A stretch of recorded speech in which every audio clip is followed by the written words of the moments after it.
Welcome to a Milk Market Tidbit for both the December milk production report and the cold storage report that came out at the same time on Wednesday. And this is Dr. Lawrence Jones, and I'm recording this a little bit later on Thursday.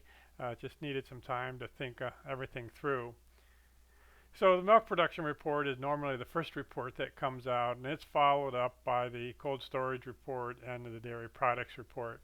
Now, when I look at these reports, what I'm trying to do when I analyze the data is look for aberrations in the data. In other words, is the industry continuing to do what it's always done or continuing to do what we expect it to do, or is there something changing that we should be aware of?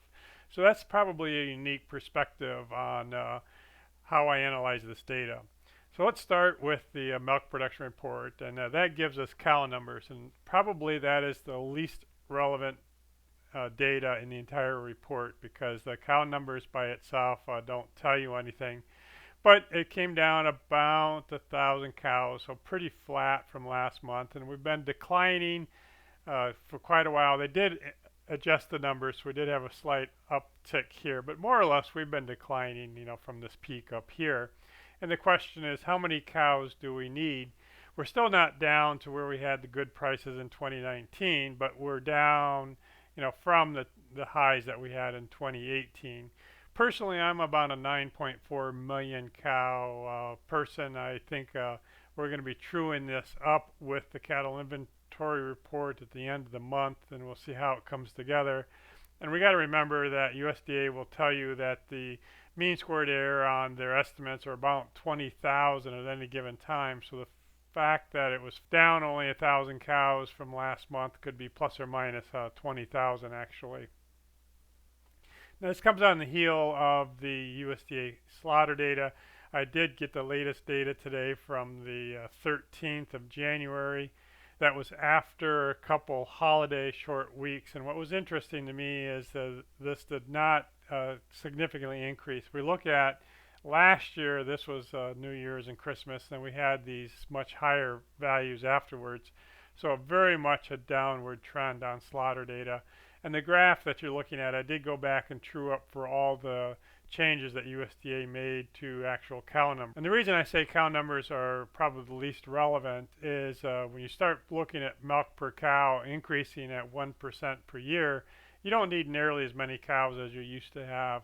Now, this particular one came in pretty well at the seasonal adjusted level. Now, it's below trend line, so we always got to keep that in mind, but it is right about where we expected it relative to last month. And what's most important is daily production. That is what actually drives the overall production of commodities.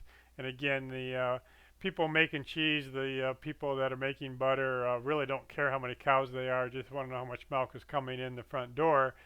And this came in, I would say, exactly on top of what the seasonal adjusted number is. Now, when I talk about seasonal adjusted numbers, we look at December. Normally, we're going to find that December is 0.8% above November. And again, this is a daily production. This is already corrected for a number of days in the month. And that was exactly right where we expected it to be. And that was pretty well suspected. I think at the end of my federal milk marketing data, I said I suspect about a 1% month over month growth, and that's exactly where we ended up. So after we got the milk production report, the cold storage report came in, and what comes out of that is the cheese stocks. Now that was down just a little bit off the seasonal adjusted numbers, but I'm going to cover this a lot more in my podcast on Sunday, my in-depth podcast. But I think that there's been a change in what cold stocks mean. What I mean by that is I take this and I redraw it. Now I know you only need 2 points for a line, but I take the current month and I project it back and say, how has it been comparison? Interestingly enough, at the end of 2021, the end of 2022, and the end of 2023 are right on top of each other. So I'm arguing that there was an inflection point somewhere in here, and we've been growing these at almost 4% per year, and we just can't keep that up. And so once we hit a certain point, we've just kind of flattened out the cheese stocks. We always have the lowest cheese stocks this time of year, and it's going to grow through the year. And that's going to put us again about 1.5 billion by the time we get to summertime. Butter stocks were the one that kind of surprised us, but I'm not even sure that should have. Came in below the seasonal adjusted number, a little bit below trend line. But again, if I start drawing some lines in here and say, well, how is this comparing to previous Decembers? Boy, let's get rid of pandemic because that was just kind of a strange time. We're starting to see also a trend where this is flattening out. But there's no doubt that this was down. And if we look at the spot market today, there were 11-cent increase in butter and no trade. So what does this mean? Does that mean that somebody was just trying to chase this up and couldn't find anybody to sell to them, or is there going to be significantly more up tomorrow until somebody comes in and starts offering to sell? My guess is this is not going to go much over 275. That's my guess looking at some numbers. I doubt we're going to hit the $3 number that we did a while ago.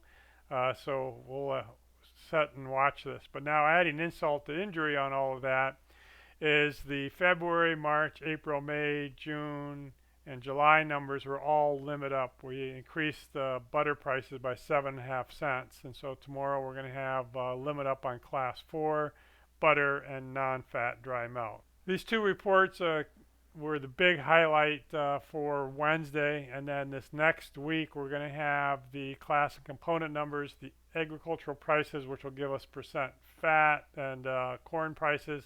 And then this inventory report, which is going to give us number of actual cows. That's a much wider survey, as well as the number of heifers. That's it for me, and I will try to get you a report probably with the class component numbers and egg prices next Wednesday.